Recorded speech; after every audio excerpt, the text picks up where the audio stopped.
Welcome to Spotlight on the Arts. I'm Iris Acker, and I'm your host tonight. Today, the topic is, he put his best foot forward. Before we meet our guest and find out what that meant, please say hello to Michael McKeever, who is a playwright, actor, scenic designer, and so many other things for which he is constantly winning awards. We're very proud of him. Bill Hirschman, a theater critic and chief editor for FloridaTheaterOnStage.com. Karen Stevens, a multi-award-winning actress, a writer, and meet our guest today, Arthur Whitelaw, a producer and director who has so many credits to his name. We couldn't list them all here, but I'll name just a few. No, better yet, I'm going to say, Arthur Whitelaw, you put your best foot forward. Let's share that with our audience. It was your first Broadway show that you produced. Yes, it was. I was 22 years old. 22, how do you get to produce a show at 22 years old? I don't know, but I did it, and it was a hit. It ran a year, and I thought, well, that's simple. Well,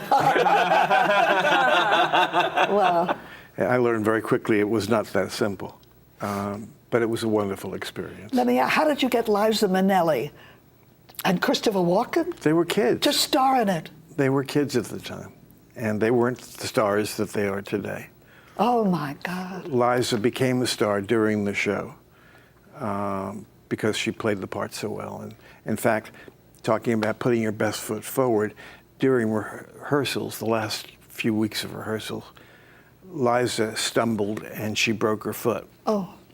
And so the press agent that we had, Max Eisen, who was my press agent for years and was wonderful, had all the headlines. Liza Minnelli puts her best foot forward and breaks it. Oh.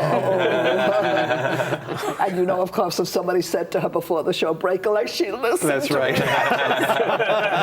No, she walked in to auditions one day. She was a 15-year-old gangly little girl. And I was sitting there with Danny Daniels, who directed and choreographed the show, and Hugh Martin and Ralph Blaine, who wrote the music and lyrics.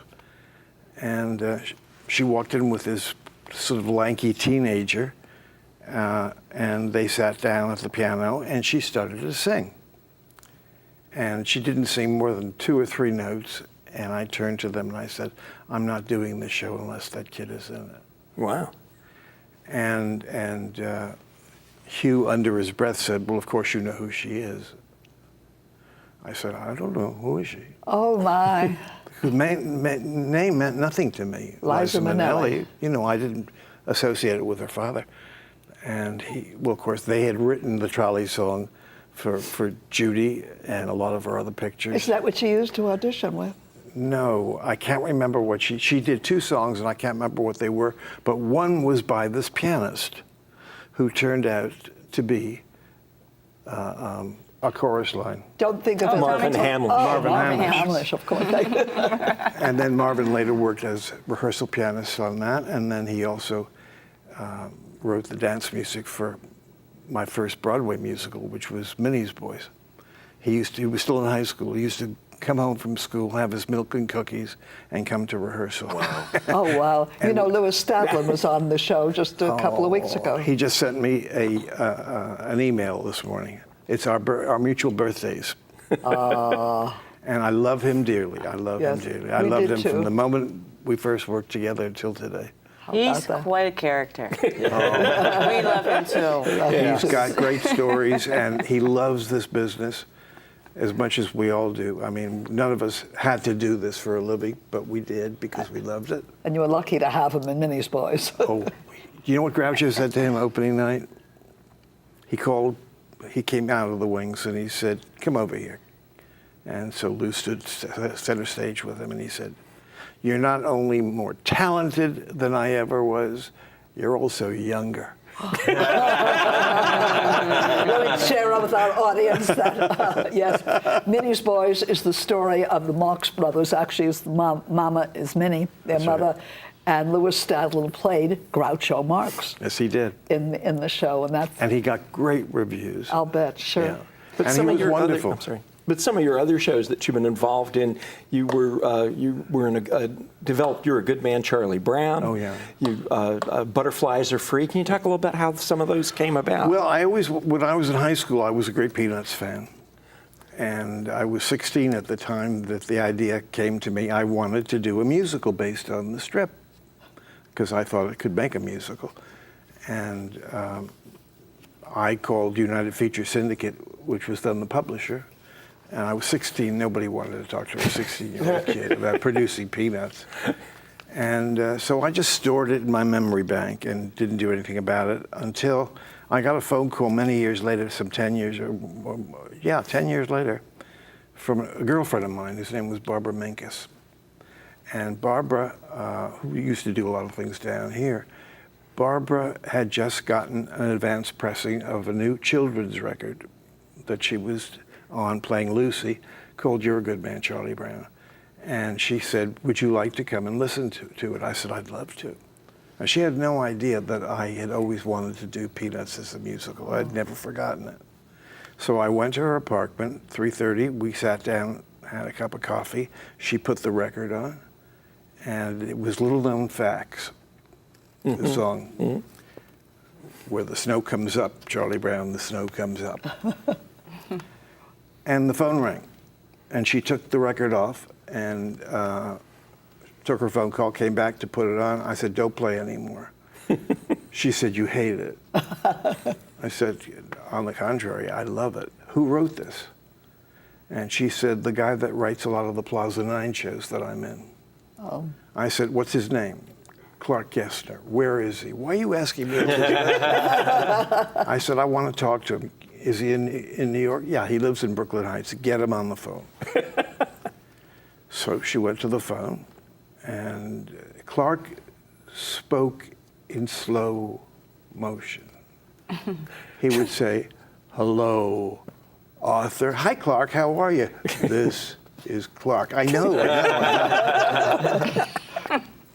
Anyway, it took me about an hour on the phone to convince him to come and have lunch with me at Sardi's the following day. I finally said, what do you have to lose? I'm buying lunch, you know. Come and let's talk.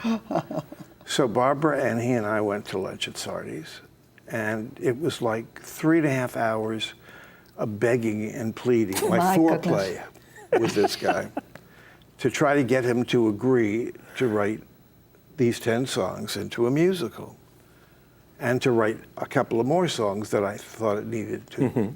He finally said, after throwing every obstacle in my way, well, I don't have a piano. I said, well, I do. Here are the keys to my apartment.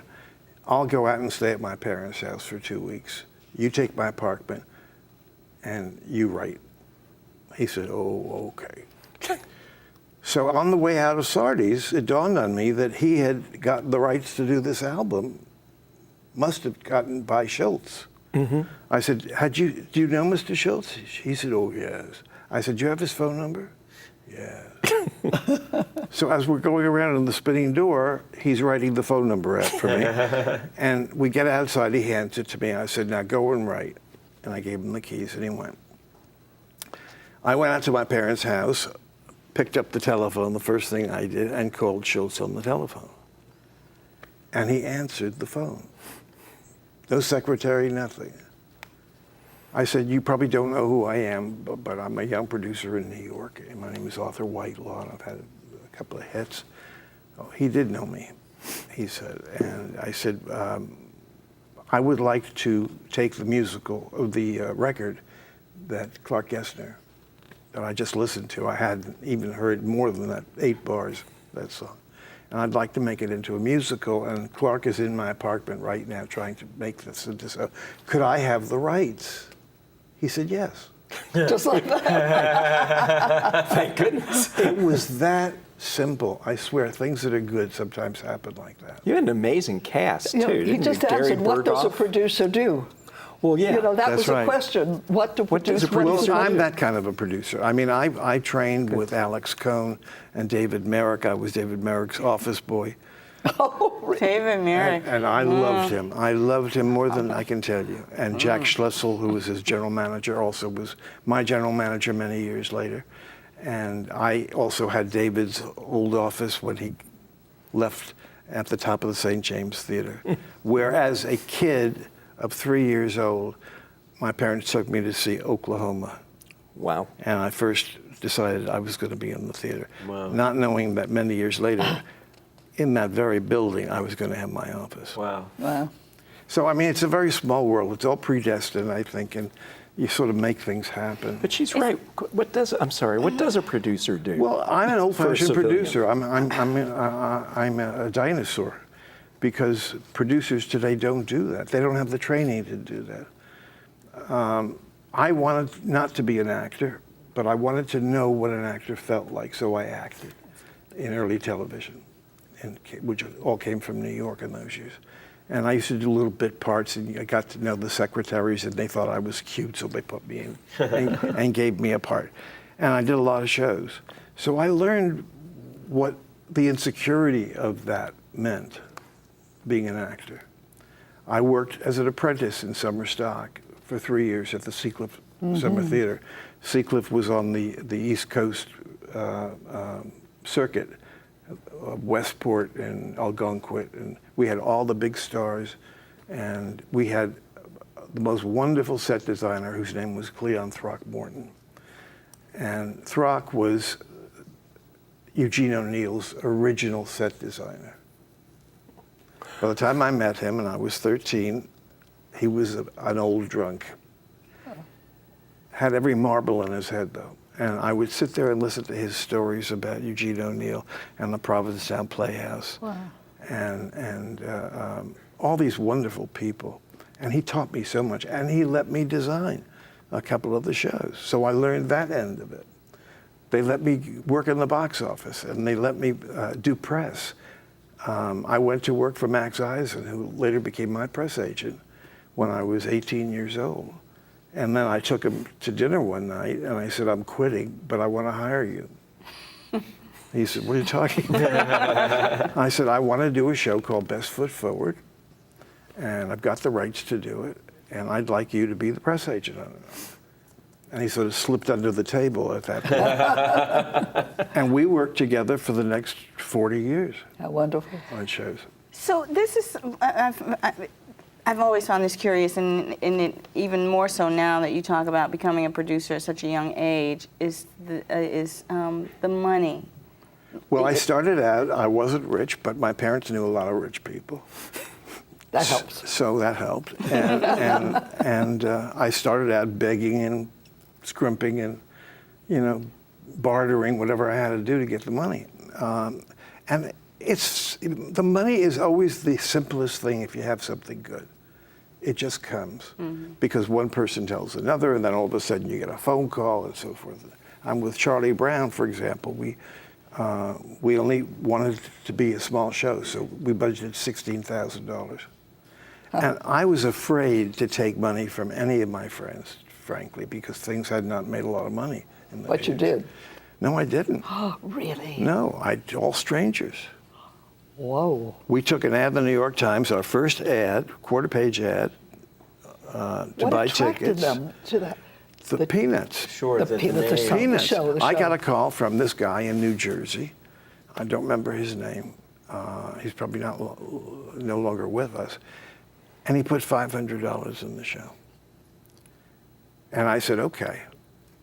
And he made maybe 2,000% on his money. Wow. It's good investment. He used to write stories for Playbill about how he invested in Charlie Brown. They were so nice, all these people, and I love people and I love the theater. I have a great passion for it.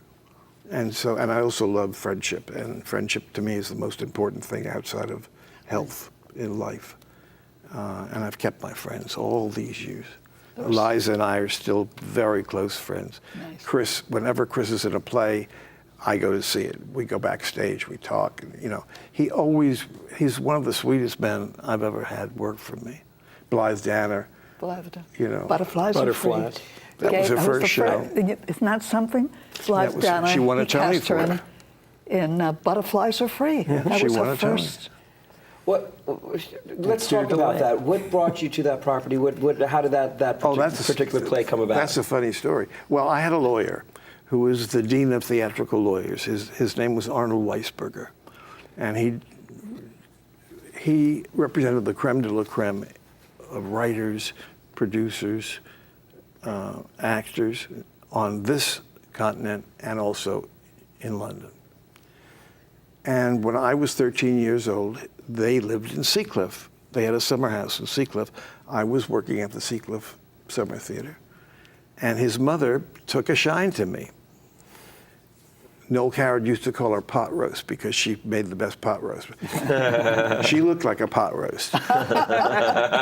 She was this charming little German lady. And she just took a liking to me.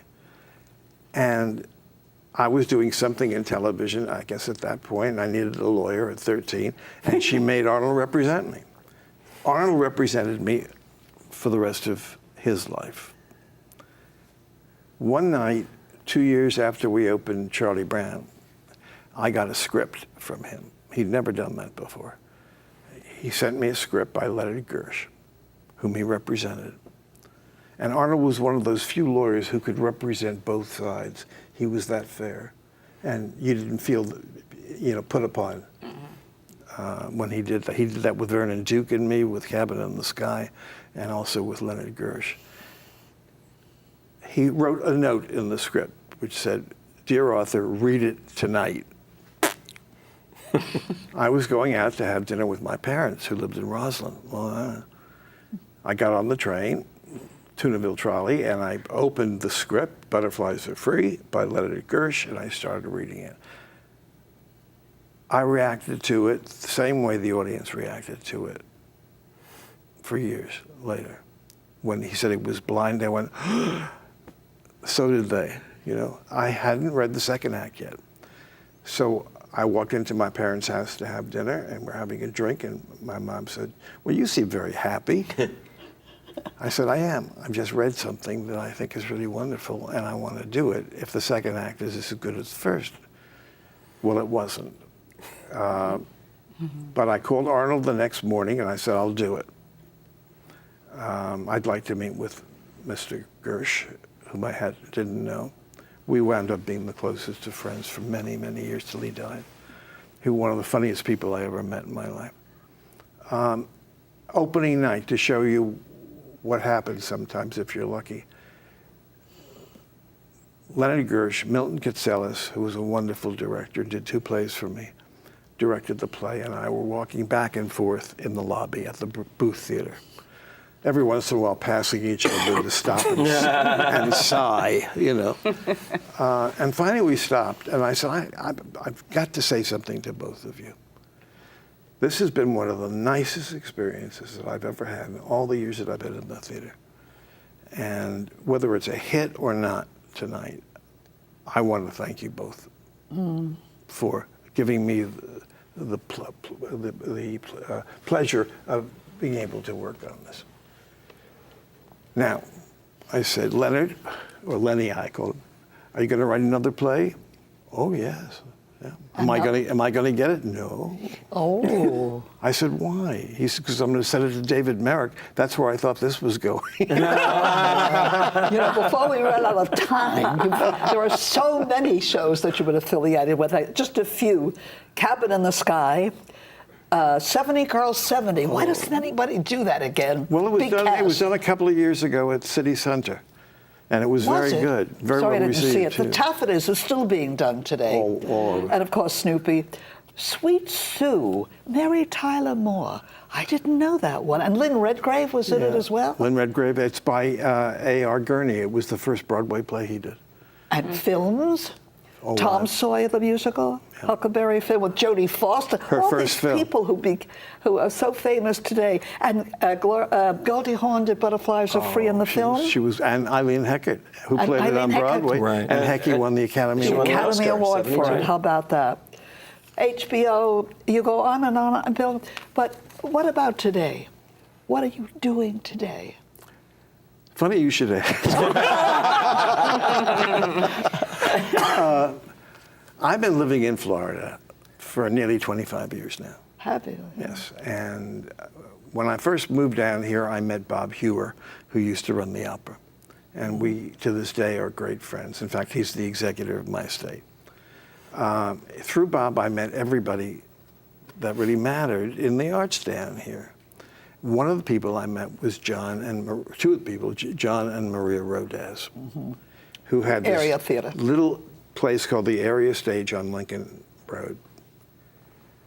I went to see a play there. I was so impressed with the production and with the direction and the scenic design. I wanted to meet this man and this woman who ran the theater, and we met, and we became wonderful friends. All of a sudden, they disappeared from my life. The theater closed. I had no idea what happened to Was them. this when they were on Lincoln Road? Yes. Oh, we're going sure. back. Yeah. Yes. Wow. And a neighbor of mine, Gitta Gamble, Mrs. David Gamble, called me one night about 5 or 6 years ago.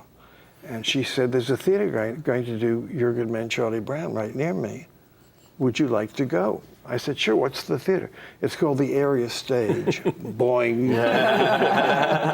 I wonder if that's the same Area Stage that my friends used to run. Sure. So I went online, it's so easy today.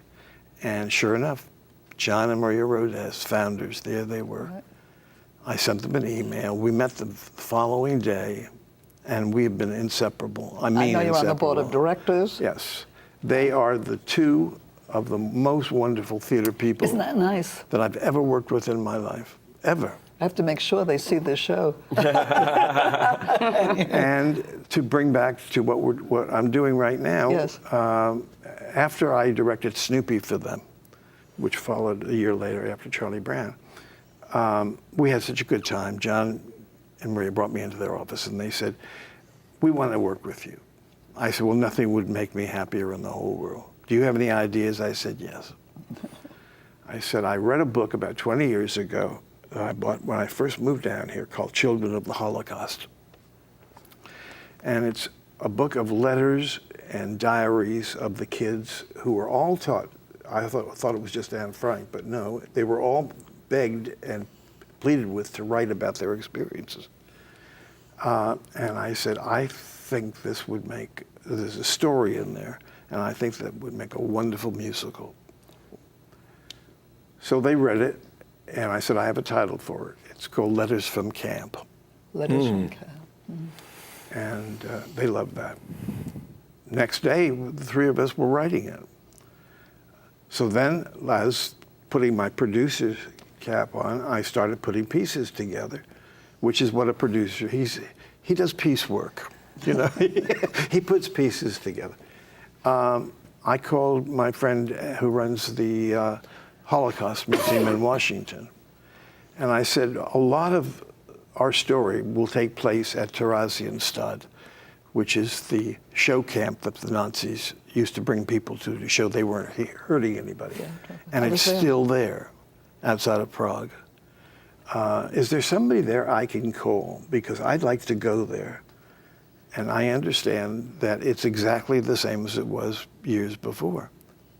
She gave me the name of the man. We got him on the phone. I said, told him what I was going to do. I said, and we'd like to premiere it in the very theater where the kids put on the camp show, which is what the show is about. It's putting on a camp show to fool the Red Cross. It was an attic theater. It's still there. Could we do it there? Yes. Again, yes. So Maria and John, their son, and a girlfriend of his, and David Graydon, who was going to do the costumes, and I flew to Prague.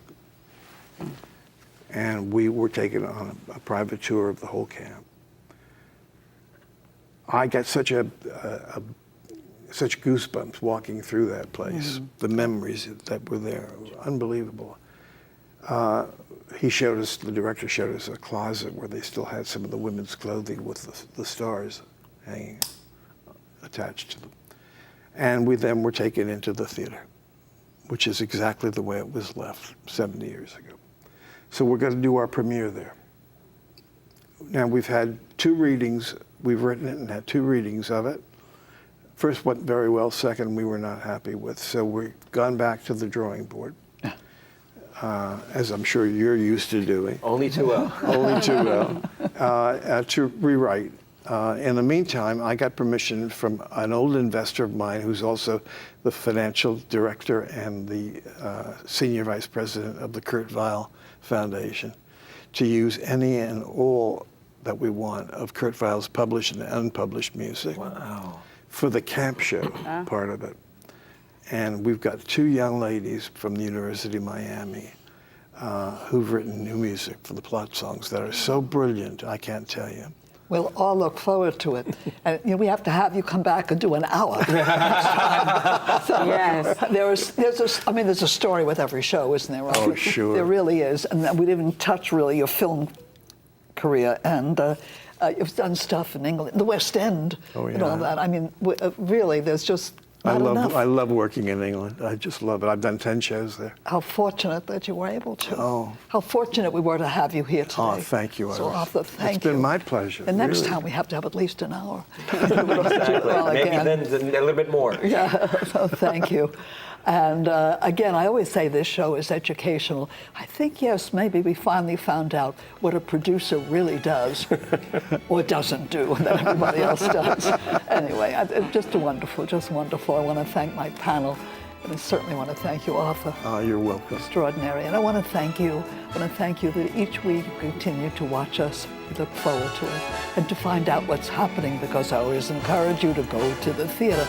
Just go to FloridaTheaterOnStage.com.